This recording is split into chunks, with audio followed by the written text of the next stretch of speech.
My presentation is concussion awareness. Concussion overview. Every year, 1.7 million people have an accident that leads to a traumatic brain injury. Most, about 75%, are mild, including concussions. Most serious injuries send 275,000 people to the hospital and cause 52,000 deaths. Your brain is well protected from most damage. It sits inside a hard, bony skull. Layers of membranes and fluid provide extra padding. But even with all of this natural protection, injuries still happen. And the damage can affect everything you do, from thinking to moving. A traumatic brain injury, TBI, is any blow to your head that's hard enough to affect the brain. Any hard hit, whether it's from a football tackle or a car accident, can lead to a concussion. Although it's considered a mild brain injury, it can cause lasting damage if you don't rest long enough afterward to let your brain fully heal. Concussions are one of the leading causes of disability and death in children. Nearly 500,000 kids, more boys than girls, visit an emergency room for a brain injury each year. Kids with TBI can have more trouble learning. They may also struggle with behavioral and emotional problems. Scary statistics. Concussions among different age groups. 2 out of 3 injuries among adolescents were linked to sports. Among working age adults, sports and work-related were almost half of the injuries. And over half of the senior citizen injuries occurred while walking or doing household chores. Next, we move on to symptoms. After a fall or a blow to the head, you may pass out for a few seconds. But many people with concussions don't black out. Telltale symptoms include dizziness, nausea or vomiting, blurry vision, headache, trouble thinking clearly. Let a doctor check you after a head injury. Any injury can affect parts of your brain that help you balance and walk. As a result, you may feel dizzy, like the room is spinning, or you could damage the part of your brain that helps you see clearly and gauge depth. The signs and symptoms of a concussion can be subtle and not show up immediately. Some symptoms can last for a few days, weeks, or even longer. Signs and symptoms of a concussion may include headache or feeling pressure on the head, temporary loss of consciousness, confusion or feeling like you're in a fog, amnesia surrounding the event, dizziness or seeing stars, nausea, vomiting, slurred speech, delayed response to questions, appearing dazed, and fatigue. There are also symptoms that happen immediately and others happen after the fact. These are called delayed symptoms.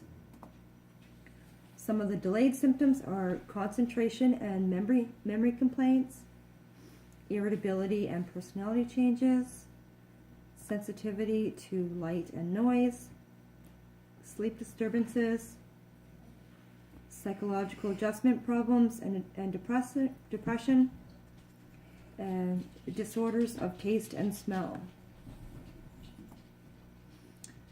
Some of the leading causes of concussions are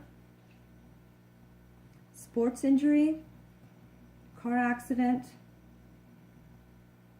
bike accident, slips, trips, and falls.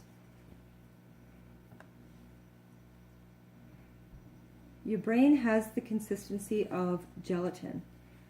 It's cushioned every day from jolts and bumps from the fluid inside your skull. A violent blow to the head and neck or upper body can cause your brain to slide back and forth forcefully against the inner wall of your skull. Sudden acceleration or deceleration of the head caused by events such as a car crash or violently being shaken can also cause brain injury. These injuries affect the brain function, usually for a brief period of time, resulting in signs and symptoms of concussions. This type of brain injury can cause or can lead to bleeding around the brain and causing symptoms such as prolonged drowsiness and confusion. These symptoms may develop immediately or later. Bleeding in your brain can be fatal. That's why anyone who experiences a brain injury needs to be monitored in the hours afterward and emergency care given if symptoms worsen. Risk factors. Activities and factors that may increase the risk of a concussion include falling, especially in children and older adults, participating in a high-risk sport such as football, hockey, soccer, rugby, boxing, or any other contact sport, participating in high-risk sports without proper safety equipment and supervision, being involved in a motor vehicle collision, being involved in a pedestrian or bicycle accident, being a soldier involved in combat, being a victim of physical abuse, and having a previous concussion. Next, we move on to diagnosis. Your doctor will do a series of tests. He'll ask you questions to check your memory, concentration, problem-solving ability, and other brain functions. He'll also call for brain scans, such as a CT, MRI, and if there's any bleeding, he'll get a CT scan. Football players, boxers, or anyone who gets repeated blows to the head can get this condition, and it it can kill brain cells. Treatment and recovery. Just like you'd rest your ankle after a sprain, you need to rest your brain after concussion. Get plenty of sleep. Ease back into school and work when you start to feel better. Stay off the playing field until your doctor gives you the okay. Getting a second concussion before the first one heals can slow down the recovery and boost the odds of permanent damage. Some people who have had a concussion find that it is hard at first to do daily activities, do their job, get along with people at home, or even just to relax. Rest is very important after a concussion. It helps the brain to heal. Ignoring the symptoms will make things worse. Tips for recovery. Rest. Rest, rest, rest.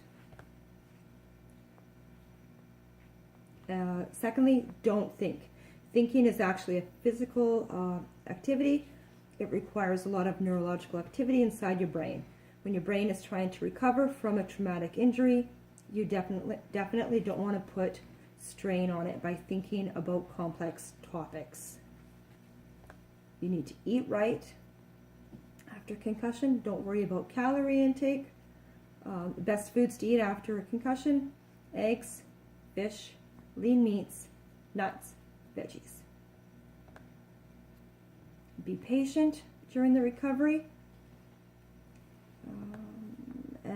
Also, take your medicine responsibly. Ease into your normal activities slowly.